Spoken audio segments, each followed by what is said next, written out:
నియమములు ఉన్నాయి భూమి మీద.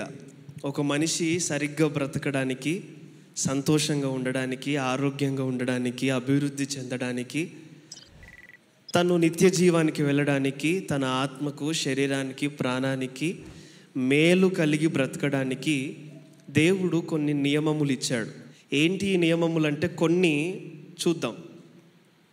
దేవుడు ఈ భూమిని కలుగజేసిన తర్వాత he created the heavens and the earth, ఆకాశములను, ఆ తర్వాత భూమిని ఆయన మాట ద్వారా కలుగజేశాడు. కలుగజేసిన తర్వాత దానిలో ఉండవలసిన అన్నింటిని, జలములను, జలరాశులను, ఆకాశ పక్షులను, పశువులను, జంతువులను, భూమి మీద ప్రాకే వాటిని, చెట్లను, వృక్షములను, ఫలములు ఇచ్చే వాటిని, ఔషధములు ఇచ్చే వాటిని, అన్ని రకములైన వాటిని దేవుడు భూమి మీద సృష్టించాడు. అంత ప్రిపరేషన్ అయిన తర్వాత చివరి రోజు దేవుడు ఎవరిని చేశాడు? మానవుణ్ణి చేశాడు, నరుణ్ణి చేశాడు. తన పోలిక చొప్పున, తన స్వరూపమందు నరుణ్ణి కలుగజేసుకున్నాడు. తనను ఆదాము అని పిలిచాడు. రైట్? ఆదామును దేవుడు చేసిన తర్వాత ఆదాము పక్కటెముకలో నుండి ఎవరిని చేశాడు? అవ్వను చేశాడు. అయితే దేవుడు ఆదాముకు ఒక్క అవ్వనే చేశాడు, ఇద్దరిని చేశాడా? అవ్వకు కూడా ఒక్క ఆదామునే చేశాడు, ఇద్దరిని చేయలేదు. మోనోగామి అన్న ఫిలాసఫీ భూమి మీద దేవుడు తీసుకొచ్చాడు. మోనోగామి అంటే ఒక్క భర్తకి ఒకటే భార్య, ఒక భార్యకి ఒకటే భర్త. అలా అలా వ్యవస్థ పెరుగుతూ ఉంటే మోనోగామి అనే ఈ ఫిలాసఫీ ఏదైతే దేవుడు పెట్టాడో ఇది మారిపోయింది. పాలీగామి అనే దగ్గరికి వచ్చింది. పాలీగామి అంటే నాకు ఒక భార్య సరిపోదు, నాకు ఒక భర్త సరిపోడు, ఇద్దరు, ముగ్గురు, నలుగురు, ఐదుగురు, 6, 7 ఇంకా ఇష్టం కావాలి, నాకు అవసరం అని ఈ మనుషులు ఏం చేశారంటే ఇంకొక కొత్త ఫిలాసఫీ భూమి మీదకి తీసుకొచ్చారు. ఇంకొక నియమం ఏంటిది భూమి మీద దేవుడు పెట్టిందంటే మోనోథియిజం అంటారు. మోనోథియిజం అంటే మనిషికి ఒక్కడే దేవుడు, ఇద్దరు కాదు, ముగ్గురు కాదు, నలుగురు కాదు, 5గురు కాదు, ఒక్కడే దేవుడు. అది దేవుడు పెట్టిన నియమము. అది కూడా రాను రాను ఏమైందంటే మనుషులు దాన్ని కరప్ట్ చేసి పడేశారు. ఒక్క దేవుడు సరిపోడు, ఈ దేవుడి నామం మాకు నచ్చలేదు, ఈ దేవుని నియమములు మాకు నచ్చలేదు అని దీంట్లో నుండే నియమములు వారు తీసుకొని క్రొత్త దేవుళ్ళను వారు భూమి మీదకి తీసుకురావడం, వారు ఆరాధించడం అనేది ప్రారంభమైంది. దీన్ని పాలిథియిజం అంటారు. అంటే నాకు ఒక్క దేవుడు సరిపోడు, కొన్ని దేవుళ్ళు కావాలి, ఇంకా వారి ఇష్టం, వారి లెక్క. అయితే ఒక మనిషికి ఒకే దేవుడు ఉండాలి, ఒకే సృష్టికర్త ఉండాలి, ఒకే రక్షకుడు ఉండాలి, ఒకే విమోచకుడు ఉండాలి, ఒకే నాయకుడు ఉండాలి. ఓడ సముద్రంలో వెళ్తున్నప్పుడు కెప్టెన్ ఒకడే ఉంటాడు, అవునా కాదా? ఒకడే ఉంటాడు. 10 మంది కెప్టెన్లను పెట్టి నడిపించు ఓడ అంటే ఏం చేస్తారో తెలుసా? 10 మంది ఫైటింగ్ చేసుకొని ఓడలో ఉన్నోళ్ళని అక్కడే సముద్రంలో పడేసి వెళ్ళిపోతారు. వాళ్ళు ఎక్కడికి పోతారో తెలీదు, నిన్నెక్కడికి తీసుకెళ్తారో తెలీదు, గమ్యము లేకుండా మధ్యలోనే మునిగిపోతాం. కానీ ఒక్క దేవుడు, ఒక్క సృష్టికర్త, ఆయన సర్వాంతర్యామి, ఆయనకు సమస్తము తెలుసు, ఆయన సర్వశక్తిమంతుడు, ఆయన ఏదైనా చేయగలడు, ఆయన సర్వేశ్వరుడు. ఏ స్థలంలోనైనా ఆయన ఉండగలడు, చూడగలడు, నడిపించగలడు, మాట్లాడగలడు, వినగలడు, చూడగలడు, ఆయన ఏమైనా చేయగలడు. ఆ దేవుణ్ణి మనం కలిగి ఉన్నప్పుడు, ఆయన మనకు నాయకునిగా ఉన్నప్పుడు, ఆయన మనకు రక్షకుడిగా ఉన్నప్పుడు మన గమ్యము సరిగ్గా ఉంటుంది. మధ్యలో వదిలేసి వెళ్ళిపోడు. నేను ఎక్కడికి వెళ్తున్నానో నాకు తెలియదు నా కుమారుడా, నువ్వు ఇక్కడే ఉండు, నేను వెళ్ళి చూసుకొని వస్తా అనడు. ఆయనకు ప్రతి స్థలము తెలుసు, ఆయనకు ప్రతి సమయము తెలుసు, ఆయనకు అన్నీ తెలిసి ఎరిగిన వాడై ఉన్నాడు. కాబట్టి మనం ఎప్పుడైతే ఆ సృష్టికర్తను వెంబడిస్తామో, ఆయన ఒక్కడికే దాసులము ఎప్పుడైతే ఉంటామో మన జీవితం మేలుకరంగా ఉంటుంది. ఏంటిది నియమం అంటే మానవునికి ఒకడే దేవుడు, మానవునికి ఒకడే పార్ట్నర్. ఇప్పుడు చదువుదాం ఒకసారి సామెతల గ్రంథం 5వ అధ్యాయము 1వ వచనం నేను చదువుతాను, జాగ్రత్తగా వినండి. నా కుమారుడా, నా జ్ఞానోపదేశము ఆలకింపుము, వివేకము గల నా బోధకు చెవియొగ్గుము. అప్పుడు నీవు బుద్ధి కలిగి నడుచుకొందువు, తెలివిని బట్టి నీ పెదవులు మాట్లాడును. అలాగే ఒకసారి 6వ వచనం చదువుదాం. జార స్త్రీ గురించి అక్కడ రాయబడింది. అది జీవ మార్గమును ఏమాత్రమును విచారింపదు, దానికి తెలియకుండానే దాని పాదములు ఇటు అటు తిరుగును. కొన్ని ట్రాన్స్లేషన్స్ నేను చదివి ధ్యానించినప్పుడు ఈ 2 మాటలు ఎలా ఉన్నాయి 5వ వచనంలో, అలాగే ఈ తండ్రి చెప్తున్న మాటలు అంటే కంపేర్ చేసినప్పుడు మనకు అర్థమవుతుంది. దానికి నిజ జీవితము గురించిన అవగాహన అసలు లేదంట. నేను ఎవరు, నేను ఏం చేస్తున్నాను, నేను ఎక్కడికి వెళ్తున్నాను, ఈ 3 తెలిసిన వ్యక్తి నిజ జీవితము గురించి అవగాహన కలిగిన వ్యక్తి. ఏంటి నిజ జీవితం అంటే, మనం భూమి మీద పుట్టింది నెల నెల కరెంటు బిల్లు కట్టడానిక? మన ముత్తాతలు 7 తరాలు తెలిసి ఉండాలంట, అందుకు పుట్టామా భూమి మీద? మన తల్లిదండ్రులను తెలుసుకోవడానికి భూమి మీద పుట్టామా? లేదండి. ఈ భూమి మీద ఒక మానవుడు పుట్టిన కారణం ఏంటంటే, తనను కలుగజేసిన సృష్టికర్తను యేసుక్రీస్తు ప్రభువును తెలుసుకోవడానికి పుట్టాడు. ఆ యేసుక్రీస్తు ప్రభువును తెలుసుకోనంత కాలం తన జీవితానికి అర్థం లేదు. ఆ నిజ జీవితానికి కావలసిన కారణాలు తాను ఇంకా తెలుసుకోలేదు. ఆ అవగాహన, ఆ జ్ఞానము, ఆ పరిపక్వత తన జీవితంలో ఇంకా రాలేదు. అయితే 6వ వచనం మనం చదివాం కదా, కొన్ని ట్రాన్స్లేషన్స్ అని చెప్పాను కదా, దాంట్లో ఎలా ఉందంటే, ఆ స్త్రీకి అంట, ఆ జార స్త్రీకి అంట నిజ జీవితం యొక్క అవగాహన లేదు. నా గమ్యం ఏంటి, నేను ఎక్కడికి వెళ్తున్నా అనేది తనకు తెలియదు. తను మరణించిన తర్వాత తన స్థితి ఎక్కడ ఉంటుంది అనేది తనకు అవగాహన లేదు. ప్రస్తుత కాలంలో తను చేస్తున్న కార్యాలకు అవగాహన లేదు. నేను ఎందుకు ఈ పనులు చేస్తున్నాను, నేను ఎందుకు ఈ స్థలాలకు వెళ్తున్నాను, నా జీవితం ఏంటి అనేది అవగాహన లేకుండా, జ్ఞానము లేకుండా, తెలివి బుద్ధి లేకుండా జీవిస్తుంది. అటువంటి స్థితిలో ఆ స్త్రీ ఉంది. అయితే 1వ వచనంలో మనం చదివాము, నా కుమారుడా, నా జ్ఞానమునకు చెవియొగ్గు, ఆలకించు. ఏమని ఉంది వేరే ట్రాన్స్లేషన్లో అంటే, మనకు అర్థం కావడానికి కొన్ని ట్రాన్స్లేషన్స్ చదవాలి. ఆ పిక్చర్ బయటికి రావాలంటే కొన్ని చదివి తెలుసుకోవాలి. ఏమని ఉంది ఈ సొలొమోను గురించి అంటే, నా కుమారుడా, నేనేం చెప్తున్నానో, నేనే జ్ఞానాన్ని నీతో పంచుకుంటున్నానో అది నాకు తెలుసు. తెలియకుండా, అనాలోచితంగా, అజ్ఞానముగా నేను మాట్లాడట్లేదు. తెలివి లేకుండా, వివేచన లేకుండా నేను నీకు బోధించట్లేదు. నేనేం బోధిస్తున్నానో, నేనేది నీకు అందిస్తున్నానో అది నాకు తెలుసు.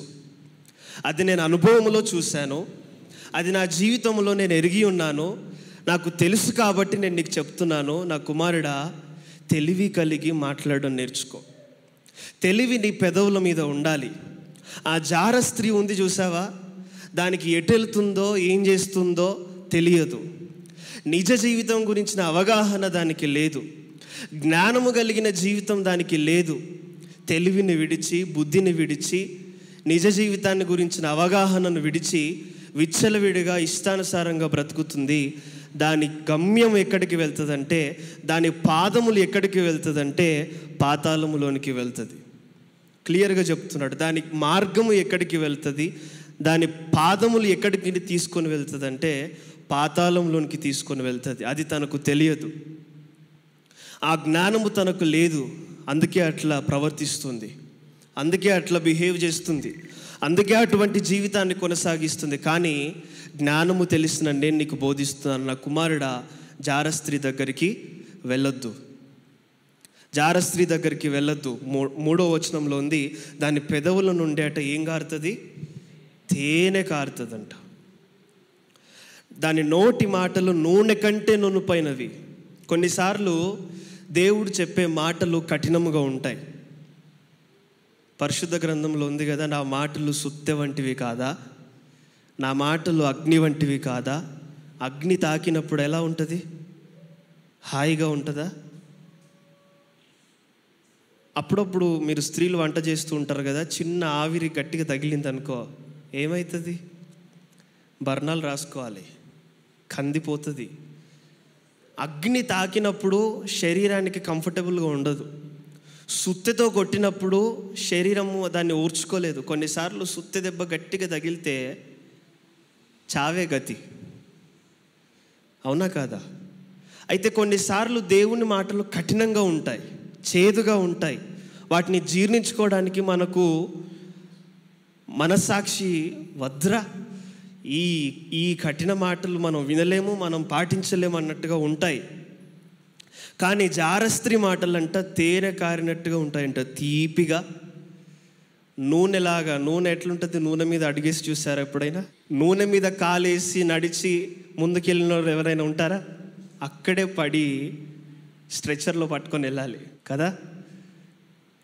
అయితే చెప్తున్నాడు, జారస్త్రీ నోట్లో నుండి ఏం కారుతుంది? తేనె కారుతుంది, జాగ్రత్త. దాని మాటలు నూనెలాగా ఉంటాయి. ఆ మాటల్లో మత్తుడవై పడిపోయావా, జీవితం ఎక్కడికి వెళ్తుందో తెలుసా? దాంతోపాటు లాక్కొని వెళ్ళిపోతుందంట. ఎక్కడికి? పాతాళానికి. పాతాళానికి అది పోతుంది, దాంతో ఉన్న నిన్ను పట్టుకొని వెళ్ళిపోతుంది. అందుకే అంటున్నాడు, 2వ వచనంలో ఉంది, తెలివిని బట్టి నీ పెదవులు మాట్లాడాలి. ఈ జ్ఞానము, ఈ తెలివి ఏంటో మనం చూద్దాం. క్రీస్తుని గురించిన జ్ఞానము, దేవుని వాక్యము, దేవుని నామము, దేవుని స్తుతి మన నోటి మీద ఉండడమే తెలివి. చదువుదాం ఒకసారి. హెబ్రీలకు రాసిన పత్రిక 4వ అధ్యాయం 12వ వచనం. ఎందుకనగా దేవుని వాక్యము సజీవమై బలము గలదై రెండంచులు గల ఎటువంటి ఖడ్గము కంటెను వాడిగా ఉండి ప్రాణాత్మలను కీళ్లను మూలుగను విభజించినంత మట్టుకు దూరుచు హృదయం యొక్క తలంపులను ఆలోచనలను శోధించుచున్నది. దేవుని వాక్యము ఏమై ఉన్నదంట? రెండంచులు గల ఎటువంటి ఖడ్గము కంటెను వాడిగా ఉండి. 5వ అధ్యాయము మన సామెతలో చదివాం. జారస్త్రీ మాటలు ఎలా ఉంటాయంటే అక్కడ ఇది కూడా ఉంది, రెండంచులు గల ఖడ్గములాగా ఉంటుందంట. మీకు గుర్తుందో లేదో? అయితే ఇక్కడ ఉంది చూడండి, దేవుని వాక్యం అంట రెండంచులు గల ఎటువంటి ఖడ్గము కంటేను. అది ఎటువంటి ఖడ్గమైనా దానికంటే వాడిగా ఉంటుందంట, షార్ప్గా ఉంటుందంట.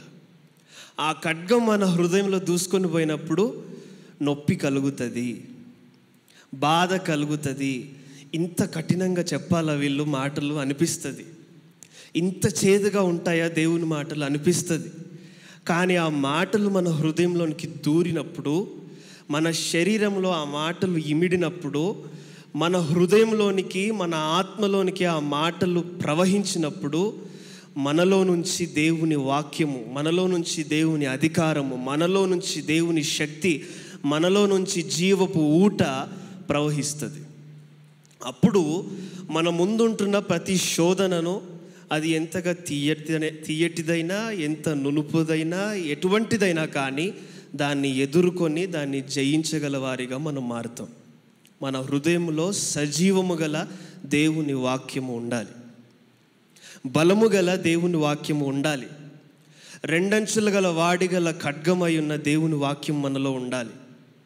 అది లేకపోతే మనము ప్రతి శోధనను జయించడం అసాధ్యమవుతుంది, కష్టమవుతుంది. కానీ ఆ వాక్యం మనలో ఉన్నప్పుడు జయించగలుగుతాం. ఈ వాక్యం మనలో ఉన్నప్పుడు, ఈ తెలివి మనలో ఉన్నప్పుడు మన ముందు ఉంటున్న శోధన, మన ముందుంటున్న వ్యతిరేకత, మన ముందుంటున్న ఆటంకము భయపడుతుంది. ద్వితీయోపదేశకాండం 28వ అధ్యాయం 10వ వచనం.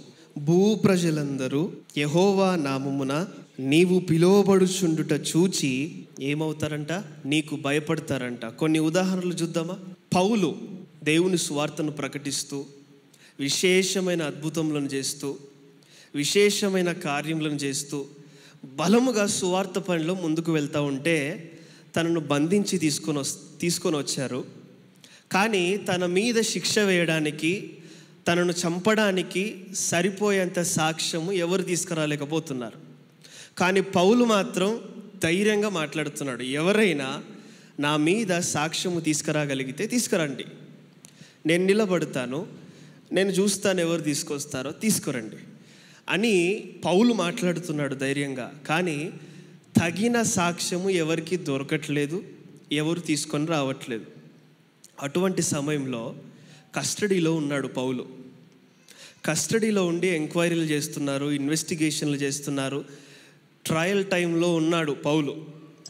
అట్లాంటి సమయంలో ఫెలిక్స్, ఎంతమందికి తెలుసు, అపోస్తల కార్యంలో చాలాసార్లు చదివే ఉంటారు.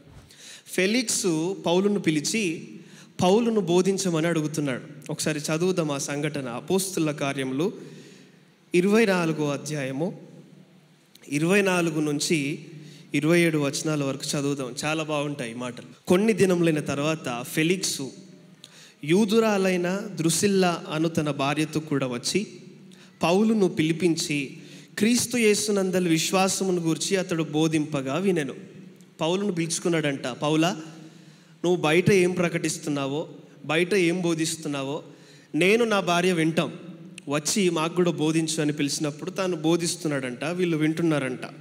అప్పుడు ఆయన ఏం బోధిస్తున్నాడో వినండి. 25వ వచనం. అప్పుడు అతడు నీతిని గూర్చియు ఆశా నిగ్రహమును గూర్చియు రాబోవు విమర్శను గూర్చియు ప్రసంగించుచుండగా ఫెలిక్సు మిగుల భయపడి ఇప్పటికి వెళ్ళు, ఏంటట, ఇప్పటికి వెళ్ళుము, నాకు సమయమైనా నిన్ను పిలువనంపించునని చెప్పాను. ఏం చెప్పాడో తెలుసా? పౌలు ప్రసంగిస్తున్నాడంట. మెసేజ్ బైబిల్లో నుంచి చదువుతున్నా. As Paul continue to insist on right relations with God and his people, about a life of moral discipline and the coming judgment, Felix felt things getting a little too close for comfort and dismissed him. That's enough for today. I will call you back when it's convenient. ఏమని చెప్తున్నాడంట? మొదటి అంశం, దేవునితో తన ప్రజలతో సరి అయిన సంబంధాలు ఉండాలని చెప్తున్నాడంట. ఫస్ట్ సబ్జెక్ట్ తీసుకున్నాడు పౌలు. ఒరే ఫెలిక్సు, యూదులు ఎలాంటి వారో నీకు తెలుసు, నేనేం బోధిస్తున్నానో నీకు తెలుసు, నేను బోధిస్తూ ఉంటే ఎక్కడ అల్లర్లు జరగట్లేదు, అంత డిసిప్లిన్ ఉందని నీకు తెలుసు, నన్ను ఇక్కడ పట్టించిన వాళ్ళకు కూడా తెలుసు. అన్నీ తెలిసి కూడా నన్ను ఇక్కడ బంధకాల్లో పెట్టావు కదా, అన్నీ తెలిసి కూడా క్రైస్తవులను హింసిస్తున్నారు కదా, అన్నీ తెలిసి కూడా దేవుని ప్రజల పట్ల వ్యతిరేకంగా ప్రవర్తిస్తున్నారు కదా. అయితే ఫస్ట్ సబ్జెక్టు విను, ఇది నీకే. ఏంటో తెలుసా? దేవునితో, దేవుని ప్రజలతో సరి అయిన సంబంధాలు ఉండాలి, జాగ్రత్త. తర్వాత సబ్జెక్ట్ ప్రారంభించాడు. ఏమని అంటే, నైతిక విలువలు కలిగి ప్రవర్తించాలంట, మోరల్ డిసిప్లిన్ కలిగి ప్రవర్తించాలి. 5వ అధ్యాయం సామెతలో చదివాం కదా, జార స్త్రీ దగ్గరికి పోవడం, వ్యభిచరించడం, ఇష్టానుసారంగా ప్రవర్తించడం, దీంట్లోనికి వస్తుంది. ఫస్ట్ ఏమో దేవునితో సరి అయిన సంబంధం ఉండాలి, దేవుని ప్రజలతో సరి అయిన సంబంధం ఉండాలని 1 గంట ప్రసంగం లాగాడు. పౌలు ప్రసంగిస్తే ఎట్లా ఉంటుంది? రాత్రి ప్రసంగిస్తాడు. అదొక గంట లాగాడు. దీని తర్వాత మోరల్ డిసిప్లిన్ దగ్గరికి వచ్చాడు. సరిగ్గా బ్రతకాలిరా ఫెలిక్సు, ఇష్టం వచ్చినట్టుగా బ్రతకడం కాదు, విచ్చలవిడిగా బ్రతకడం కాదు అని ఆయన ప్రసంగించాడు.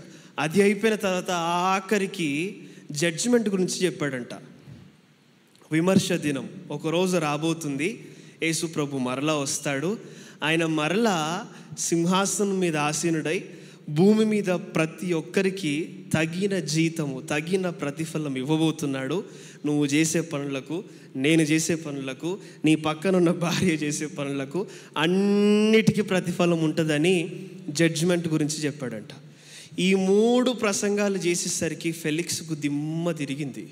3 ప్రసంగాలు, నీ సంబంధాలు సరిగ్గా లేవు, నీ జీవిత విధానం సరిగ్గా లేదు, నీ తీర్పు సరిగ్గా లేదు, ఇవన్నిటిని చూస్తున్న దేవుడు పైన ఉన్నాడు, జాగ్రత్త, అన్నిటికీ లెక్క సరిగ్గా చూసి తీస్తాడు బిడ్డ నీ తోలు అని చెప్తే వాడికి భయము పుట్టిందట.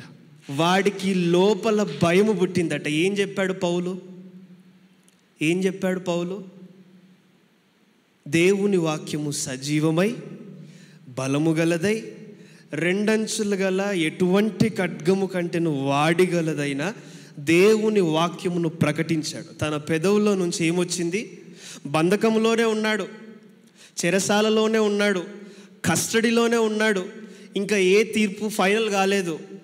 కానీ తన పెదవుల్లో నుంచి తెలివి, జ్ఞానము, దేవుని వాక్యాన్ని ప్రకటిస్తూ ఉంటే గవర్నర్ అండి ఫెలిక్స్, గవర్నర్కి భయం పుట్టి, పౌలా ఇప్పటికి చాలు, నిన్ను పిలిచి నేను తప్పు చేశా, ఇప్పటికి చాలు నాయనా, నువ్వు వెళ్ళు, నేను మరలా ఎప్పుడైనా మంచి సమయం చూసుకొని పిలుస్తా, అప్పుడు వచ్చి మరలా చెప్తూలే, ఇప్పటికి చాలు అని చెప్పి మాట్లాడుతున్న వ్యక్తిని ఆపి పంపించాడు.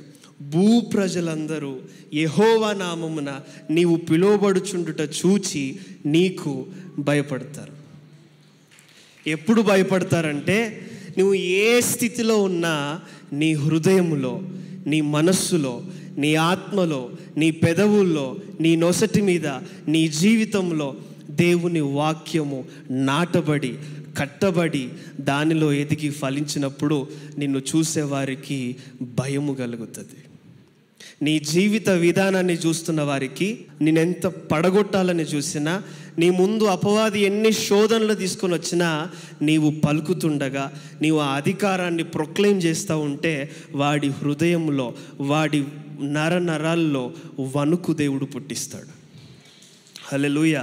మనకు శోధన రాగానే మనం భయపడిపోవడం కాదు, మనకు పోరాటం రాగానే వణుకు, ఎక్కడ నరాలు కడుపులో నుంచి గడుగడుగడుగడుగడు, అది కాదు క్రైస్తవ జీవితం. నీ హృదయంలో దేవుని వాక్యం ఉండాలి. నీ పెదవుల్లో నుంచి అనవసరమైన మాటలు కాదు, అపవిత్రమైన మాటలు కాదు, అపవాదికి స్థానం ఇచ్చే మాటలు కాదు. దేవుని వాక్యము, దేవుని వాక్కు, దేవుని శక్తి, దేవుని స్తుతి, దేవుని నామము నీ నోట్లో నుంచి బయటికి వచ్చినప్పుడు వాడి హృదయంలో భయము కలుగుతుంది. దావీదు గోలియాతు సంఘటన మనకు తెలుసు. గోలియాతు వచ్చి 40 రోజులు విర్రవీగుతూ ఉంటే, మాట్లాడుతూ ఉంటే అందరూ భయపడిపోతున్నారు, అందరూ వణుకుతున్నారు. సేనాధిపతులు, సైనికులు, మంచి దళంగా ఉన్నవారు, రాజు సహితం అందరూ వణికిపోతున్నారు. అబ్బో, వీడి చేతిలోకి పోతే పక్షిని కదా తీసి పక్కకు పడేసినట్టు పడేస్తాడు, భయపడిపోతున్నారు. కానీ దావీదు వచ్చి అక్కడ సంఘటన తెలుసుకోగానే ఏమన్నాడు? రాజా, నేను వెళ్ళి పోరాడతాను, నేను వెళ్ళి యుద్ధం చేస్తాను, నేను వెళ్ళి వాడిని చంపేస్తాను, మనకు విజయాన్ని దేవుడు ఇస్తాడు అని ధైర్యముతో రాజుతో మాట్లాడి వెళ్తాడు. రాజు అన్నీ ధరింపజేస్తాడు, యుద్ధానికి కవచము, షీల్డ్, బో అన్నీ ఇచ్చి పంపిస్తాడు. ఇవన్నీ మనకు సూట్ కావు, మనకు అలవాట్లేదు. అన్నీ తీసేసి మంచి రాళ్ళు, ఎన్ని తీసుకున్నాడు? ఒక 5 మంచి నున్నటి రాళ్ళు తీసుకొని వెళ్ళి యుద్ధం కోసం సిద్ధమై నిలబడ్డాడు. అప్పుడు యుద్ధం చేస్తున్నప్పుడు గోలియాతు నానా మాటలు మాట్లాడాడు కదా, కానీ దావీదు ఏమైనా తిరిగి మాట్లాడా? ఏమని అన్నాడా? ఏమనలేదు. కానీ ఒక మాట అన్నాడు, మన జ్ఞాపకం ఉంచుకోవాలి. ఏమన్నాడంటే, యెహోవా నామమున ఈరోజు నేను నీ మీదికి వస్తున్నా, నా దేవుడు నాకు విజయాన్ని ఇవ్వబోతున్నాడు. నీ పెదవుల్లో నుంచి నాలెడ్జ్ రావాలి, తెలివి రావాలి, జ్ఞానము రావాలి. దేవుని వాక్యము, ముందే చెప్పాను, దేవుని వాక్యము, దేవుని నామము, దేవుని స్తుతి, ఈ 3 దేవుని జ్ఞానమునకు సూచన. దావీదు యుద్ధానికి వెళ్తూ వెళ్తూ ఏమన్నాడంటే, యెహోవా నామమును పలికాడు. యెహోవా నామమున నీ మీదికి వస్తున్నానని చెప్పి ఆ వడిసెల రాయి తీసుకొని కొట్టగానే నొసటికి తాకి అలా సాగిలపడ్డాడు. వెళ్ళి ఖడ్గము తీసుకొని తల తెగ నరికి రాజు దగ్గరికి వచ్చాడు. రాజా, దేవుడు మనకు విజయాన్ని ఇచ్చాడు, ఇంకా భయపడకండి, ఇంకా భయపడకండి. మీరు కాదు భయపడాల్సింది, ఆ సున్నతి లేని వారు భయపడాలి. గోలియాతు తల తెగ నరకబడగానే ఫిలిస్తీయుడు, ఈ గోలియాతు వెనుక ఉన్న ఫిలిస్తీన్ల సైన్యం ఏమైపోయింది? పరుగు. భూ ప్రజలందరూ యెహోవా నామమున నీవు పిలువబడుచుండుట చూచి నీకు భయపడతారంట.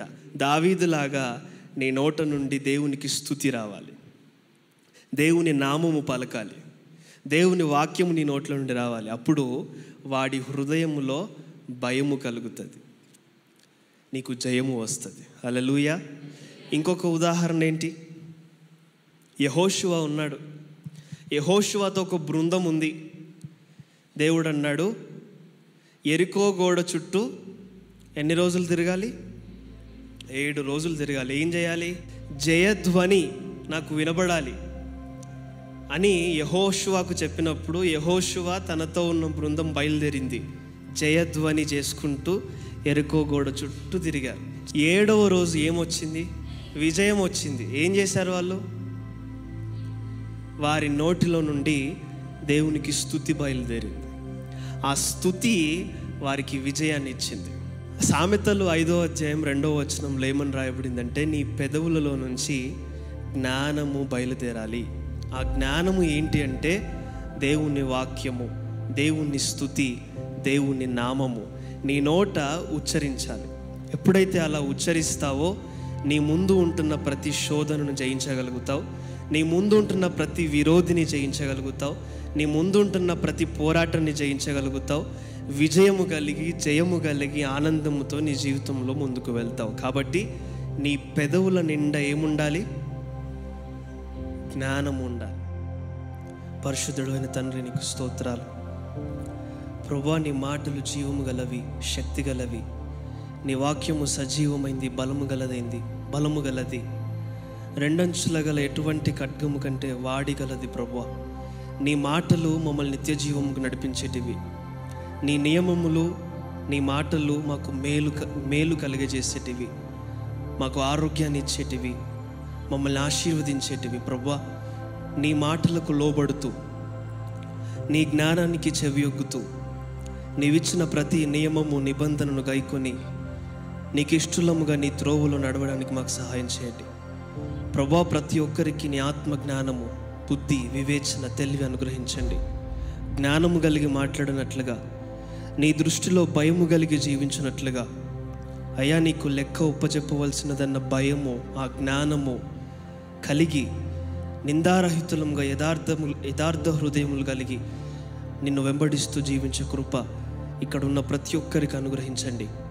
నీతిమంతులుగా, యథార్థవంతులుగా తీర్చిదిద్ది నీ యందు భయభక్తులు కలిగి జీవించి నీకు ఇష్టలుగా, నీకు ప్రియులుగా జీవించినట్లుగా నీ కృప అనుగ్రహించమని యేసు నామములో అడుగుచున్నాం తండ్రి. ఆమెన్.